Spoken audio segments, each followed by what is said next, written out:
En 1880 se logra conformar definitivamente el Estado Nacional e inicia un nuevo periodo, el de las oligarquías conservadoras.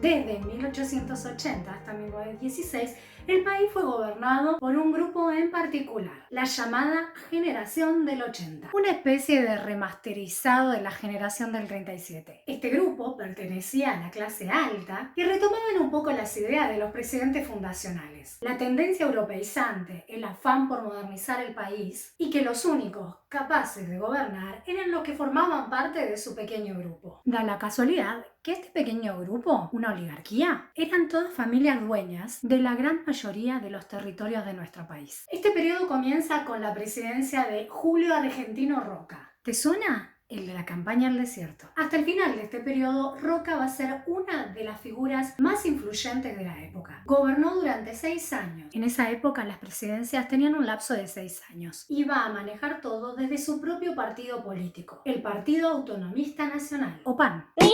Junto con Avellaneda y Juárez Celman, entre otros. Su lema, orden y progreso. Su ideología era liberal conservadora. Liberales a nivel económico, pero conservadores del poder. Quiere decir que eran liberales en la instauración de algunas leyes, como el registro civil o la ley de educación, en la búsqueda del avance tecnológico o en el impulso a la inmigración. Anglosajona, por supuesto. Aparte, todo lo que ingresaba del exterior carecía de impuestos, lo que atentaba contra los productos regionales a la hora de competir.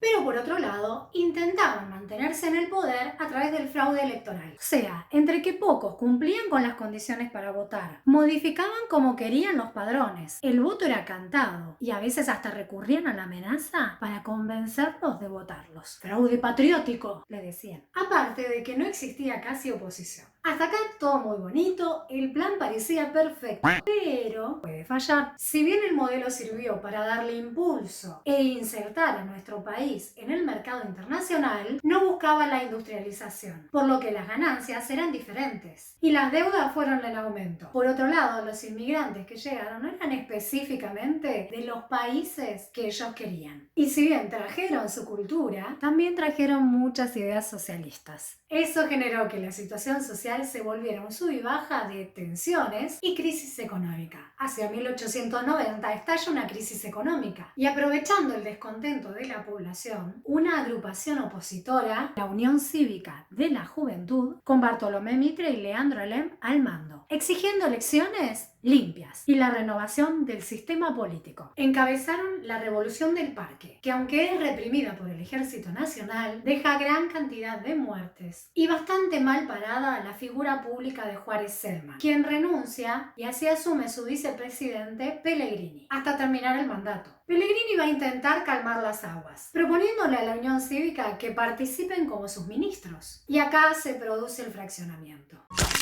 La Unión Cívica se separa, creando así la Unión Cívica Radical, el primer partido político moderno. La Unión Cívica Radical va a estar encabezada por Leandro Alem e integrado por personas de clase media del ámbito rural y urbano. Varios de ellos hijos de inmigrantes que habían logrado mejorar económicamente y acceder a la educación universitaria, por lo que querían participar de la vida política del país. Completamente en contra del fraude electoral, deciden no presentarse a elecciones. Y los nuevos grupos opositores comienzan a organizarse y tomar fuerza, como por ejemplo el Partido Socialista, de la mano de Juan B. Justo e integrado por personas de clase media urbana. Buscaban principalmente mejorar la situación de los trabajadores. Y si bien no les gustaba el fraude electoral, no tenían drama de participar de las elecciones. Hacia 1989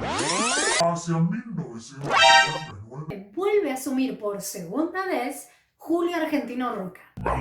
Luego de Uriburu, su mandato va a durar hasta 1904. Esta década estuvo cada vez más marcada por los conflictos sociales, las tensiones, el fraude electoral, la crisis económica y las luchas de los movimientos políticos y obreros. Se forman también los primeros sindicatos, generando cada vez más huelgas y movilizaciones para exigir mejoras sociales. Las medidas rigurosas y la represión desmesurada de la oligarquía hacia el pueblo generan cada vez más partidarios de la Unión Cívica Radical. Y esta etapa llega a su fin de la mano de Roque Sáenz Peña. Sí, el hijo de Luis, quien en 1812 sanciona dos leyes muy importantes. La primera, la ley de padrón electoral. La segunda, la ley Sáenz Peña, que establecía el voto secreto y universal para todos los ciudadanos varones mayores de 18 años. Esto para evitar algunas lagunas legales que habían generado problemas. Años antes, Julieta Lanteri había sido la primera mujer en Argentina y en toda América Latina en poder votar, gracias a las lagunas legales.